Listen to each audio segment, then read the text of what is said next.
Brought to you by TechnoSpark 20 series smartphones.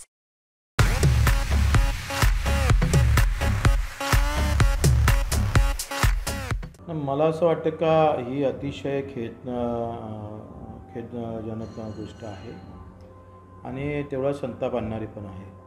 पहिली गोष्ट का जो सचिन तेंडुलकरचा अंगरक्षक आहे त्यांनी सचिन तेंडुलकरला जीव वाचवण्यासाठी तो काम करतो. कोणी त्याच्यावर हल्ला करू नये, त्याला कुठल्याही प्रकारची इजा होऊ नये आणि यांच्या जाहिरातीमुळं सचिन तेंडुलकरच्या जाहिरातीमुळं जर अंगरक्षकालाच जर आत्महत्या करायची वेळ त्या ऑनलाईन गेमिंगमुळे होत असेल तर मला वाटते ही जबाबदारी सचिन तेंडुलकरनं स्वीकारली पाहिजे. ज्याला भारतरत्न म्हणून आपण स्वीकारलं, भारतरत्न म्हणून त्यांना गौरवलं, त्याचाच अंगरक्षक आत्महत्या करून यांच्या जाहिरातीमुळे होत असेल तर याचा निषेधही आम्ही करणार आहोत.